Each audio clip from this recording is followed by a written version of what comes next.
A good friend of mine was able to put this shadow box together for me, and it's some of the mementos that kind of mean the most to me from my deployments. This is the flag that I wore the most and kind of carried with me on most of my missions.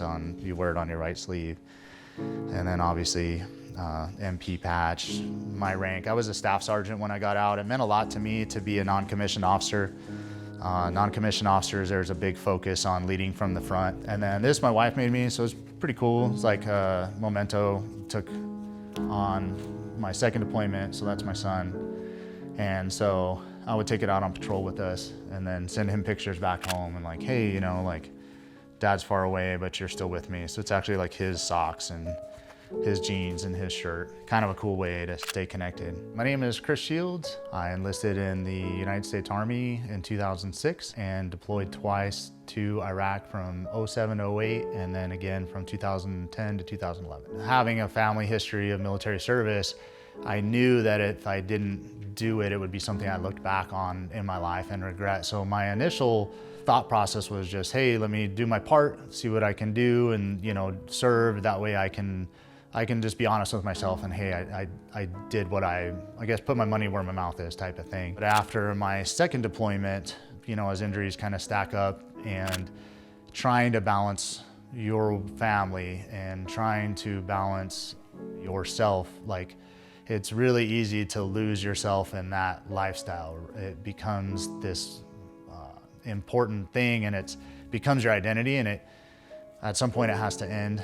And then it's like, what are you left with? What condition are you in? And so talking with my family, I just knew that the right decision was for me to not re-enlist and focus on my family, focus on myself, and try to find a path forward from there.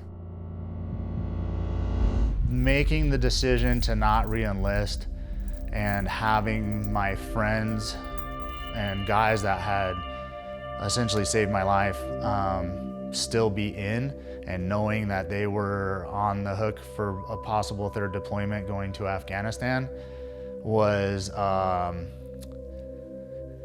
it was a hard decision to make, because you can't serve two masters, right? When we were there, you know, they're publishing lists of everybody who had gotten killed in combat. So like you look at these names and there's names in here that I know of, like people that either relieved me or I relieved them, and like people got injured. And so it's like, you can see the human cost, I guess, in it. It hits home.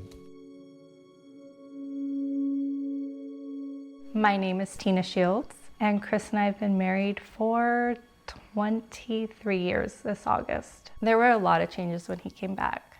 And, you know, he wasn't the man I married.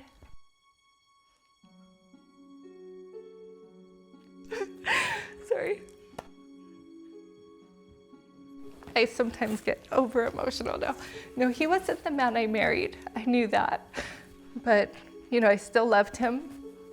And some of the things I noticed, it was just like he was anxious. He was, you know, just, it was kind of like he was looking for outlets and he couldn't find an outlet for anything. And he was not the happiest person. You start chasing those same highs and lows, and they can manifest themselves in all kinds of behaviors. Like everybody buys a street bike when they get home, so me and all my buddies had crotch rockets, and you know, unfortunately one of my friends died on one, and it's just, you know, you don't realize what you're doing to yourself. For me, it didn't really sink in until one of the guys I worked with who had also deployed. I was volunteering for some crazy unit, trying to do more, you know, wild stuff, and he was like, hey man, like it's never gonna be the same. And that was the first time someone had kind of called me on my bullshit. Like, you need to figure this out in a healthier manner, I guess. What I'm doing now is not working. I need to find kind of a new path. And so actually my youngest son mentioned he wanted to start doing a martial art. And so I was like, oh, perfect. Like, let's do Jiu-Jitsu, right? And so got him rolling in Jiu-Jitsu in October of 2022. And he's just an awesome kid. Like, just out there, just smile on his face, tearing it up. And so watching him and taking him to class, I'm like, all right, like, all right, I'm not sitting in the seats anymore watching. So I started in January of 2023. Realized like, hey, like this is something that I can do, even kind of with the limitations I have physically. It's something that I can do with my son and make those connections and try to be more present, be a better father, and be more available for my family. The gym I started at, one of the guys there had put out some information about the Defy Foundation. So I started looking into the foundation. When he found out about Defy, it was kind of like, he wasn't wanting to like put in like a scholarship application. I was like, you should just do it. What's the worst he could say is no, right? So just try it and see what happens. And he did, and he was really excited he got accepted. Since he started, his sleep has gotten better. He is being more proactive with his health. He's taking better care of himself, not just to do better in Jiu-Jitsu, but to do better for our family. If he's the best version of himself, who reaps those rewards?